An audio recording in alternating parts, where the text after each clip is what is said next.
everybody help me in welcoming George Davis. Not only is he going to be our presenter tonight, but he's also one of the founding members of this chapter. So, George? Hey. Maybe you better save that until after because you may not want to do it then. Well, this is kind of a pleasure. What am I supposed to be doing tonight? No kidding. You might turn the projector on. Right, that's a switch right in the back. And just turn it up to the first click. It's just fan. That's fan. It's just on fan right now. You want it on that one? That's the first click? Yes, that's the first click. That's low. Yeah, that's it. Okay, perfect.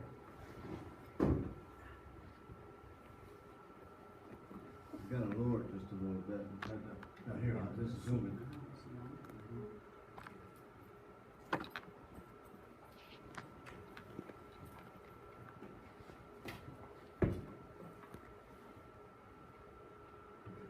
Let's get those verticals in there.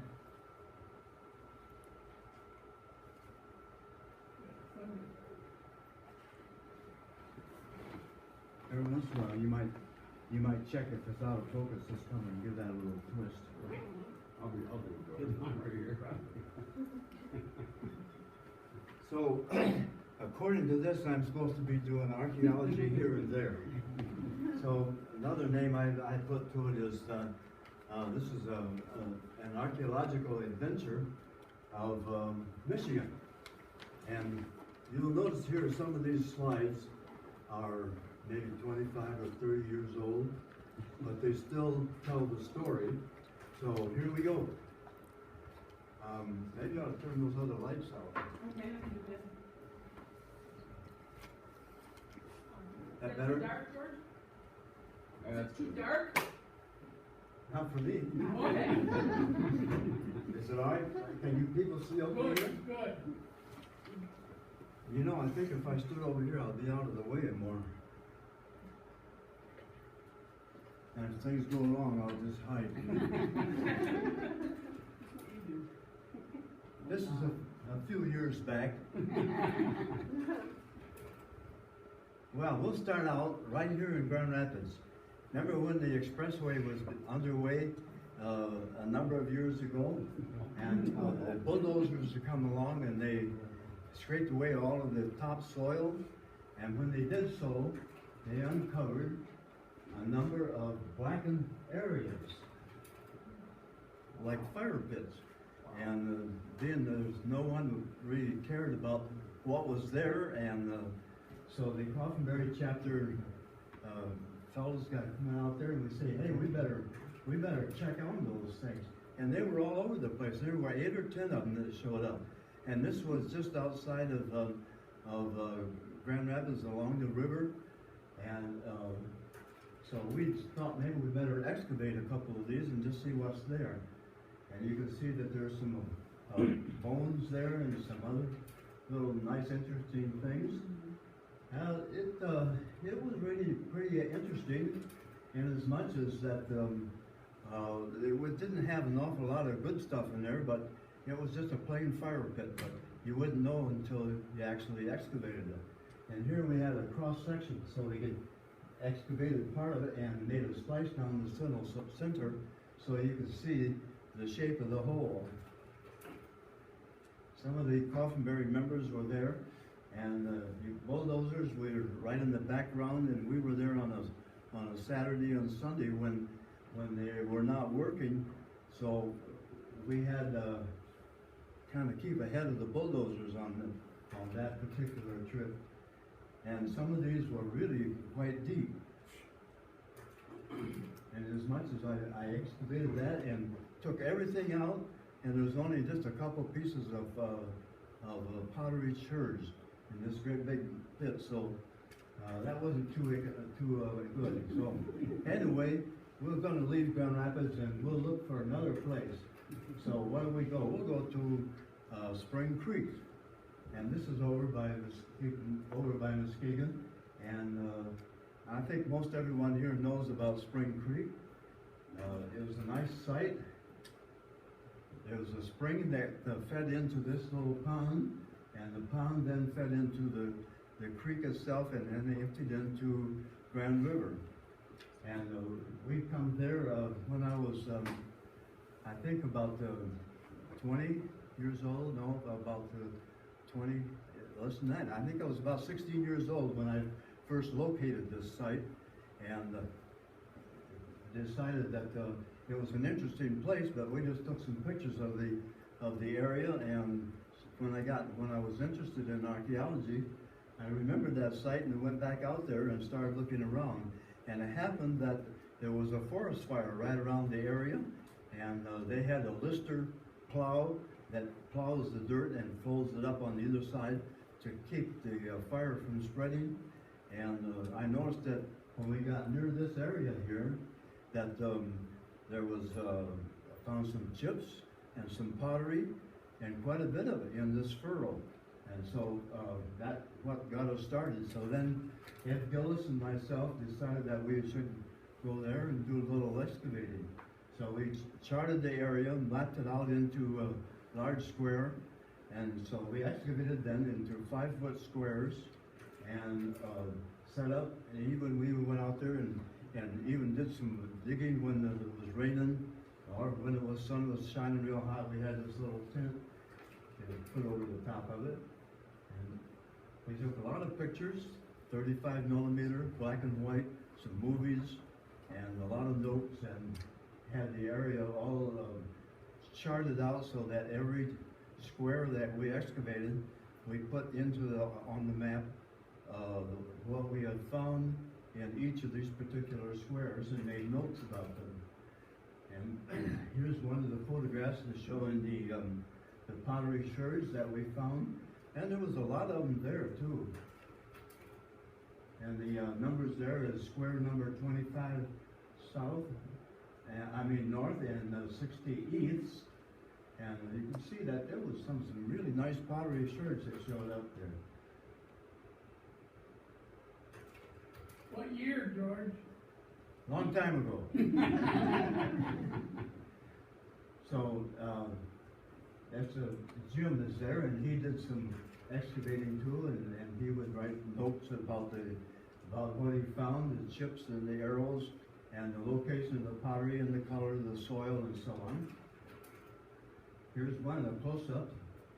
Here is the one of the things I think that was interesting. Well, you can see the pile of stones there, and it didn't look like a fire pit, but it wondered just why it was in such a nice shape there. And it wasn't very deep into the ground, and I think this was the first radiant heating that the Indians used to keep their inside of their shelter warm. So they built a fire over the top of these rocks, and at night when the fire burned down, well, the rocks were warm enough, which kept the interior warm. So I think this was a means of radiant heating. Here's another situation that we had, and you can see right in here, that's the bottom of a fire pit, and we found some charcoal in there and saved that, and it was turned over to the University of Michigan, and they take a radiocarbon dating of that particular material and found that it was about 1,200 years old, and that sort of dated the site. Here's a close-up of that fire pit. Here's some of the animal bones that we found in the water on the little pond there, and we just went out with our my wetsuit that I had at that time, and tramped around in the mud and the soil up to about waist deep, and I could feel and found a lot of these items here. I found jaw bones of bear, and all of this items here are from deer. Well, anyway, that's about enough for Spring Creek. So let's jump on the horse here and head for another location. So we're going to go now up to Silver Lake, Michigan. And maybe many of you have been to Silver Lake, and it's an interesting location. And the dunes along the west side of the lake are still blowing even yet today, and you can see where it's going right into the lake. And if another 40 or 50 years, it might even fill that whole lake. The lake will be gone, nothing but a big sand dune.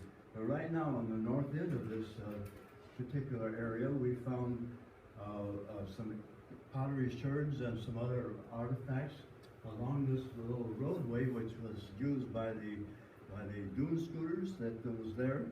And so when we went there to go up onto the sand dune area, we found that there was some pottery and a couple arrow points that we found there. Here's one of them. Well, we decided that we go on the north end of the lake, and there was another site there that we knew about, and we were going to do a little exploring real early in the spring. You can see that the water along the lake there, that there's still ice in the lake and along the shoreline. So it was kind of a cold area, the very north end of the lake. And you notice here how the sand is blown over the sides of the hill there and is filling up this little lake. And that wind really blows that sand everywhere. And of course, this was very early spring, and the roadway that we had to go back into the site that we were going to was just a single lane road in the woods, and the wind was still blowing all this sand around. So we come to a kind of a hump in the roadway, and it looked like it was just wind blown sand that had piled up in the roadway. And when we got there, we found that it was sand that blew over the snowdrift that was there. And so when I decided that, well, we'll just right up over the top of that, it didn't work out. So there we are. I couldn't go backwards or forward because we were setting right against the snow. So we decided that we're going to have to take our shovels and do some early excavating. And so we dug all the snow out from underneath of the vehicle, and then on the back we had to dig out a roadway behind us so that we could back out. And we did so, and to get to our site we had to dig the rest of the snow away so we could get all the way through. Well, it was worth it really, because when we got there, it looked like this. You could see where the wind had blown the sand away from the area where it was all original ground there for hundreds of years. And now when the wind is blown, it uncovered a large campsite that the Indians had there. And you notice on the ground here how much broken pieces of bone, chips, and pottery, just everywhere. We just picked up like a bushel of that stuff laying just everywhere. And then we come across the areas where there was a pottery vessel that was probably complete at one time, or almost complete, but with the breaking up of the winter months where it had the freezing and thawing, and it just exfoliated and broke in all of these little pieces. But we saved all of the parts, and we still have them at home in a big box. We tried even to put them back together, but they were so badly exfoliated that we just couldn't match up the broken part. And here you can see that it was still uncovering the area there, and we wanted to go back again and say that a little bit later, but we found that when we went back there, was going to go back, that they had bulldozed the whole area and was putting in cottages right on top of this area, so that ruined that site. That's happened a lot. Here's some of the pottery material that we found there. Some of the rim sherds, rather interesting material. Here's one of the complete pottery vessels that was found there by one of the people that lived right nearby. And when he was walking on this area, he only lived about 2 blocks from this area, and when he was walking over the sand dunes looking for arrowheads, he found this. It was upside down, and the wind had blown away. Just the bottom part of it was showing. It was round. And so he went to pick it up, and he couldn't move it. So he started digging around it, and the complete pottery vessel was was there, just being uncovered by the wind.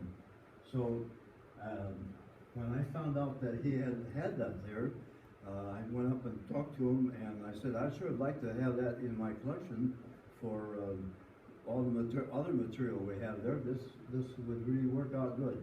But he says, no, I think I'll hang on to that for a while. So he did, and I didn't get it, but I said I'd like to get a photograph of it, so this is it. And now, about 8 or 10 years later, I went up to check on this site, see if there was additional areas they had uncovered in the area. And I went to the cottage where this fellow had lived that found that. And I asked some people that were there about whatever happened to that pottery vessel that he found. And they told me, well, that was Dad, and he took it somewhere into Detroit, and they never seen it since, so they don't know whatever happened to it. So I tried to follow up on it, and I still don't have it.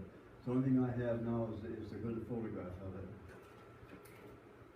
So, yes, it looks like it's about time for you to try something else here. We're going to go on a little trip, and I think we're just going to make it. So, we can jump aboard this very modern truck with a world's record of Los Angeles to New York in 13 days and 6 hours. That's not bad for, you could almost walk that fast. Anyway, this is the way we're going to go to our next site. And here it is.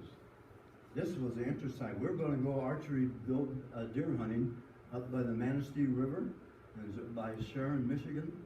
And we went by this area, and I thought, boy, we're going to camp down just below the hill there, and we're going to camp there for the night. And I thought, well, I'd like to come back here tomorrow and take a look at this area, because I always check those areas, and every time I see something that's open and looks like it's still moving.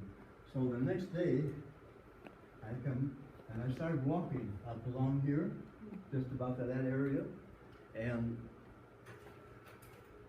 I looked in the foreground, and I see some pieces right here and up there. It looked like it might be pottery, and I looked real close, and when I got even closer, it is pottery, and there were red shirts here, and I looked up in the area and see that rounded area. Right there, that's the pottery vessel, almost complete pottery vessel that has just broken apart and the pieces were falling down.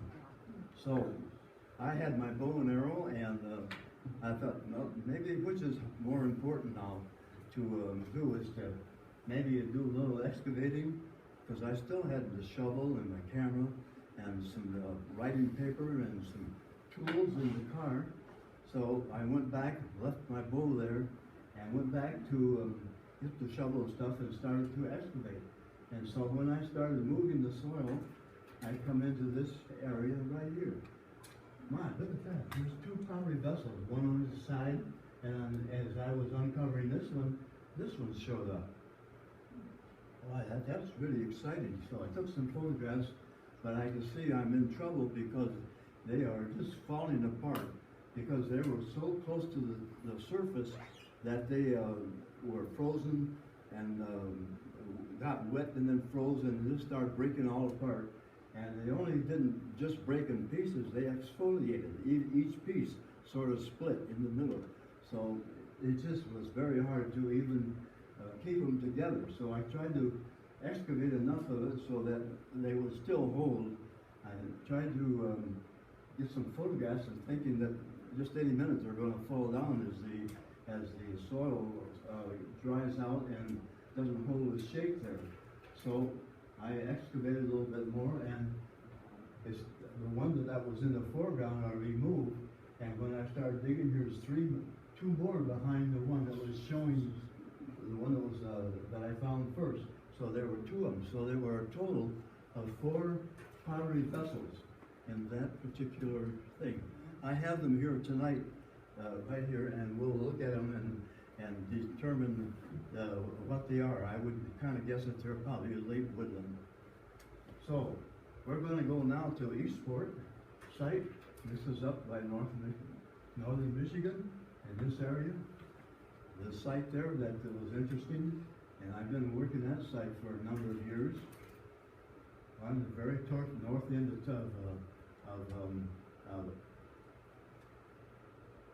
the lake here, Torch Lake, and it was an interesting spot. So digging there on Eastport, this is what it would look like. I'm standing on the site that I'm going to be showing you next to excavate. This is the Grand Traverse Bay, and looking out over the lake there, it was kind of rough, and it was late in the fall of the year, maybe just about now, our time now, and there was big flakes of snow, big snowflakes, big fluffy ones that was coming down as we were excavating this area.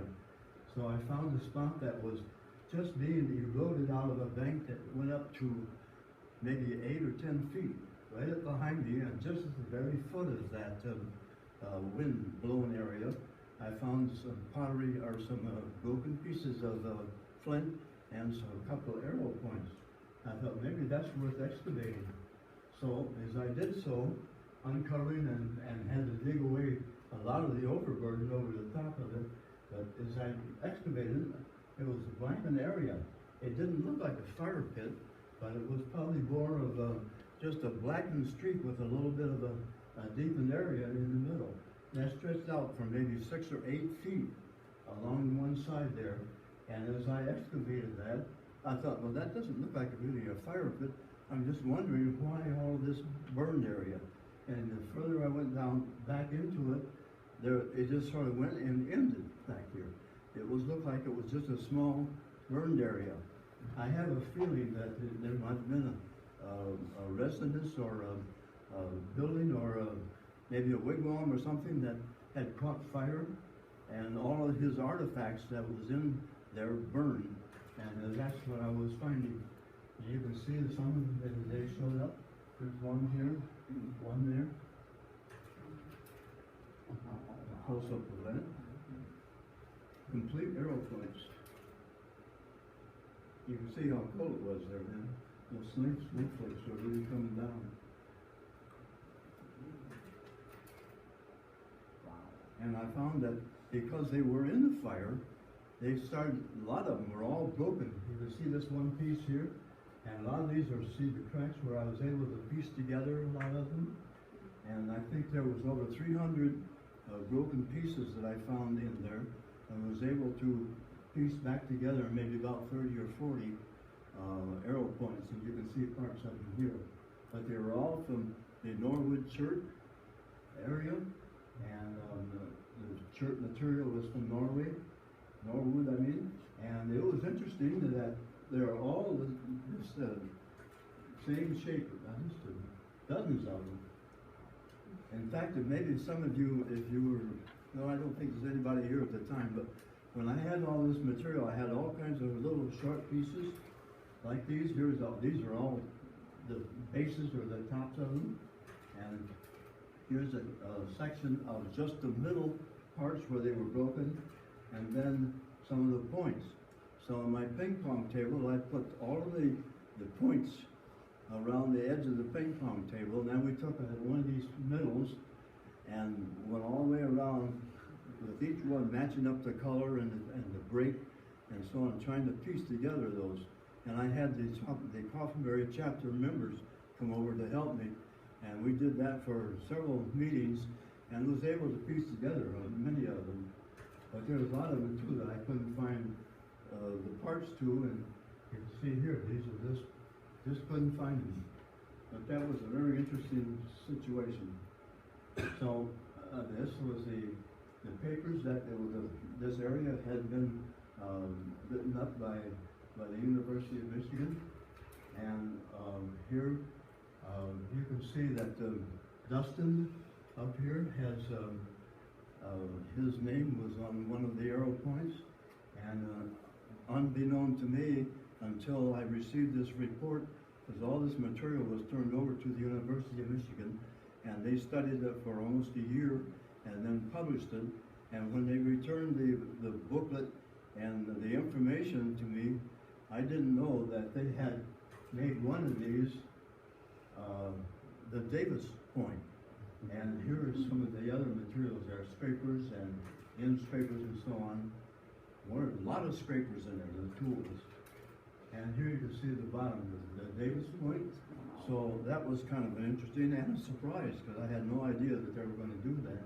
And they found that this was because there was a difference in the dimensions and the whatever it was that they classified it by, that it was different than the ones that any that we found in the site. So it was written up. Here's a close-up of the area. And you can see they had a drawing of it, and then the actual photograph, and then another drawing. And this is the numerical explanation of the site, showing that what the dimensions and so on.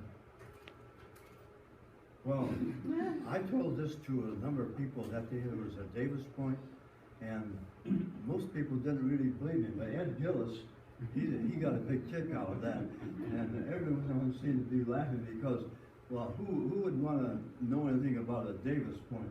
So everybody was laughing about it.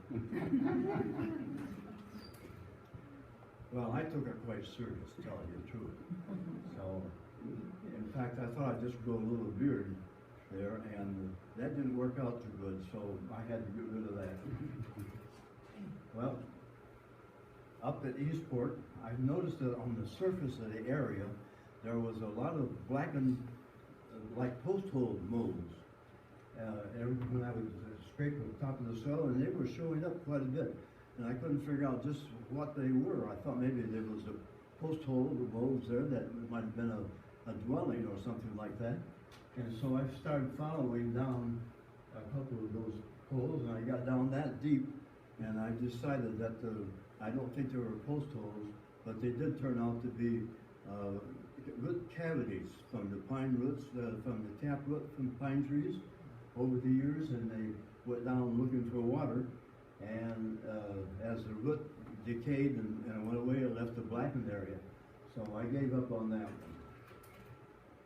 So here's Torch Lake. Down the end of Torch Lake, way down here is Torch River. Torch River. It empties into Skegamock Lake. Skegamock Lake empties into Elk Lake, and at the head of Elk Lake, as it emptied into Lake Michigan, it was a drop of about 10 or 15 feet that went into Lake Michigan. Well, the lumbermen came along about 100 years ago and decided that they wanted to float their logs and lumber down into the lake, and they had to raise it up about 10 feet. So they blocked up the outlet of the Elk Lake and raised the level of the Elk Lake and Skegamock Lake to 10 feet, which then resulted in covering up all of the shorelines all the way around the lakes. And doing so, it covered over an archaeological Indian campsite and a work site, because we just found hundreds and hundreds of chips and almost that many arrow points and so on. So as we got into that area, it looked like this, where the water had backed up over the area and covered over the wooded area, which then later the trees went away and all the stumps are still there, even after 80 or 90 years. And it was among all of these stumps into the sand that the artifacts were now, because that used to be the shoreline, the shore, and the Indians had their village and camped there and did a lot of work at the work site. And as the water arose and washed away the topsoil, all of the items fell right down and was laying into the sand. So there's a hard pan underneath of the sand, and the sand, as you walked in on the water about knee deep, was about 4 or 5 inches thick, and then it was kind of a hard pan underneath of that. And all of these artifacts were laying right on top of that hard pan, but as you walked around and looked in the bottom, you couldn't see a thing. But as you take your hand or your foot and just scrape away or fan away the sand, then the rocks would start to show up. So during the time that when we discovered this, I took the chapter members up there, and we all decided that we're going to do some excavating in there and looking underneath of the sand underwater. And so we waded out into the water, and everyone had their expectations going. And I was explaining now what you do here is just take your foot or your hand and just kind of fan away the sand, and if you feel something, just pick it up. So as I was doing this, I had my foot underwater and was moving the sand, and I felt a couple stones out. I just grabbed one of them with my toes and brought it up like this and held it up, and here was an arrow point. And they thought I had palmed that, but I didn't. That was really true. That was found with my toe, and I don't think even yet today that anybody believes that. But Sandra was with me, and you can say yes or no, Sandra, that's true. See, I have a witness. You have to treat well, George. Yeah, but that was something else. Also, after that, I had taken Dr. Griffin from the University of Michigan. I took him up there and was showing him the site.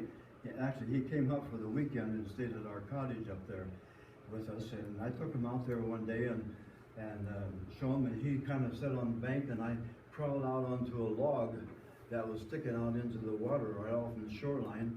And he was on the shoreline, on the shore, watching me, and I had taken my hand and fanned underneath this one. And I found, I don't know, 5 or 6 pieces of stone. And I picked all of them up, and I didn't even look at them. I just put them in his hand like this, and one of those was an arrow point. And he just couldn't believe that it was that easy to find them. So that was another experience that some people don't yet believe, but that's the truth. Because it was underwater, and it was only maybe 5 or 6 inches of sand, and all this material was laying just under the sand, I built an underwater dredge, and as we vacuumed up the sand and the rocks and stuff, run it through a screen, and was able to find many of them. We did this for about 4 or 5 hours one day, and then we went back to our trailer that we had. We spent the weekend up there, and we started taking all the material out and counting what we had, and we found 60 arrow points and about 30 or 40 or more broken ones in that 5 hours just doing that vacuuming. And that was a really kind of an interesting situation. Another situation I had there was the shoreline that was kind of back under there. Oh, by the way, we had supervision along the way where the wives are up there telling us where to dig next and what to do. So back underneath there, the water kind of washed underneath of the sod and the roots of the trees, and it left sort of a shelf, maybe about 1.5 or 2 foot back underneath of it. And so I went back under there one day, we was up there, and running my hand along the shelf underneath of that hangover where the water was, and I felt a rock in there, quite big. And as I was feeling of it, it began to feel like a celt, kind of wrong, and then I felt the end of it where it peeled off like this. My goodness, I pulled it out, and I knew what it was before I even looked at it. Pulled it out and held it up for Jim Copeman, who was with me at the time.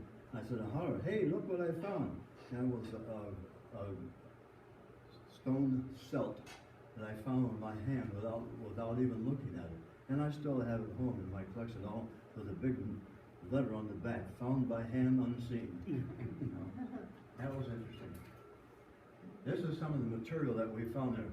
Just tons of flint chips and broken areas, broken material, plus all of the broken arrow points that were probably being manufactured and then broken during manufacture, or maybe some arrow points and bases that were after the arrow had been shot and broke the point, they'd come back and replace it in the camp, and they would just throw away the base part.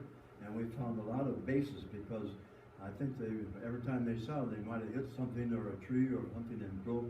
They'd bring the arrow back if they could find it, and would put a new one on and just throw away. So we found a lot of bases in there that was interesting. You can see here the ones that were still broken, and we'll be able to piece some of them together.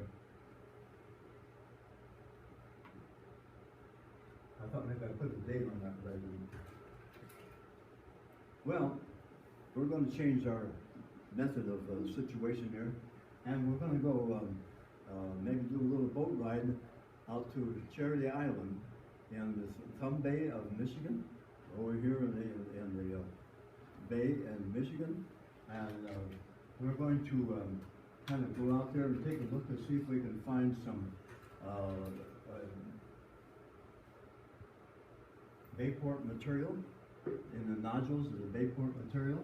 And as we got out there, we found that there was all kinds of rocks and very rough shoreline, and at the very end of the very small island was just around the corner, just around the end of the island up there. And it was only maybe a couple hundred feet where we decided to put our campsite. So as we got into the island, we put up our tent and got things pretty much settled, did a little chow down and do a little writing, some photographs. Then we started to explore the island. And as we got around to the edge of the island, all rocky on the east side, and we were looking for these Bayport chert material that was in nodules that the Indians had come there to use and gather. And you can see that it was pretty rocky. And as we looked down, here they were. Here's some of the nodules that still haven't weathered out of the rock shed, but they were just laying everywhere, underwater and up on the banks there. All these nodules are Bayport chert material. Well, anyway, after finding a lot of those, we decided that maybe tomorrow, I think tomorrow we're going to have to go head for home, and but we had a little portable radio with us, and it indicated that it was going to be a storm, an easterly storm come up with heavy rain and some high winds. And we decided that because of such a stony, rocky shoreline, that we didn't know what to do with our boat, that it would get banged up on the rocks and stuff. So we decided that maybe we should anchor it out into the bay this little ways and let it ride out this storm. And so that night, when we were sleeping, and we get up about 1 o'clock and take our flashlight, shine out there, and it looked just like that. Well, that was good. It's still there. Whoops! I didn't want to do that. And then about 3 o'clock, we had to do it again. At 4 o'clock, it was still there. And so we said, hey, that's going to be all right, because it looked like the wind is dying down a little bit. So we decided that we'll go out right at daylight and see if we can get them, and we'll retrieve the boat, because we got to go home that afternoon. And we got out there, and the boat was gone. We looked out there, we looked back and forth, we couldn't find the boat was gone. So we looked up to the end of the island there, and it was only just a few hundred feet, that's the end of the island. We said, oh my goodness, if that wind has blown it past the end of the island, it'll be 8 miles over to the east shore of Michigan. And that would be bad, it would be stranded out there. So as we started to walk towards the north end of the island, we found, here's the boat. Oh boy, we're saved partially, except the waves were blowing, bouncing into the back of the boat, and it was very, well, it was sand has blown up as it was in the water, and it was well, it just didn't look good. And so we got in there, and we had pulled the motor off and bailed out the boat and cleaned out the sand. And as of course, when we first got up there, we were kind of worried, because here was our gas can floating in the water. And we said, oh boy, if we got any water in that gas, we're not going to get home either. So as it was, we just was able to get through it okay. So we got the motor off and got it cleaned out and checked it out. So we headed home that afternoon and made it in fine shape. But for a while there, it was rather a question as what we were going to do. Well, anyway, to keep on going, we found that this Morton F program, it was sort of a friend of mine, and he asked me one time if I'd come over and talk about Michigan archaeology. And so I was on his live program for 2 different weeks. it was interesting. We talked about a lot of things, and he asked a lot of good questions. Well, you might say, how do we go about finding these arrow points? And here's the way we do it. Just walking around with a stick, and every time you see something shiny or look like a rock that is maybe still covered up, we take the stick and just sort of give it a flip.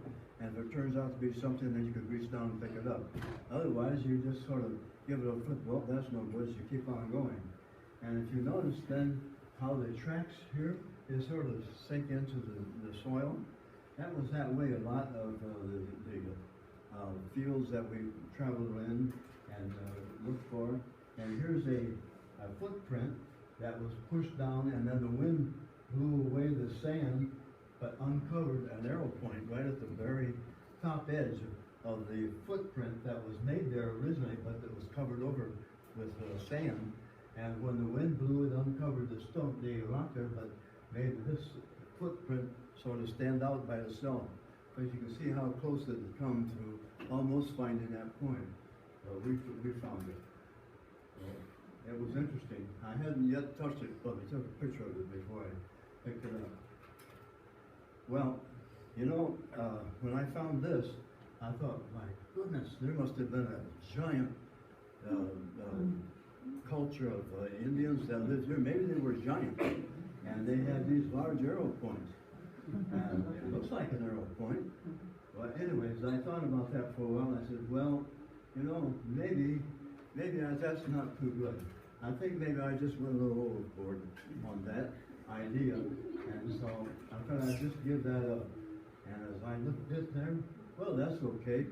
You can't make them all, you know, you can't have a winner every time.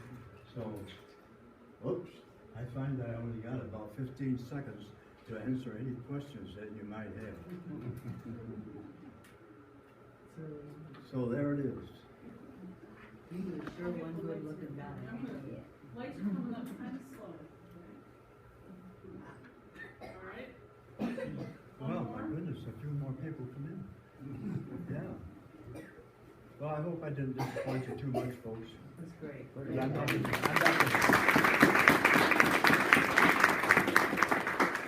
You can see the speaking is not my best.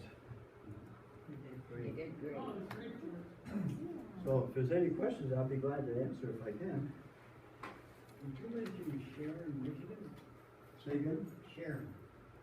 That's up on the northern parts of Manistee River. Yeah, I know it's that. Yeah, oh, My grandfather and my grandmother, that's where they lived at one time. oh, really? And my relatives are buried there at Sharon.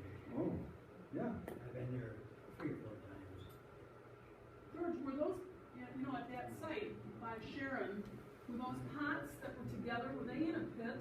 Uh-huh. Were they in like a storage pit or something like Yeah, that? it was in a large pit. Okay. Yeah, I think that they were probably a storage pit, because they were buried so close to the top, and they were all just laying on their side, one of them was upside down. So it was the storage pit that evidently had been, all the material was used, and they just covered it up for the next year. Just left the vessels right there. But after 100, 1,000 years,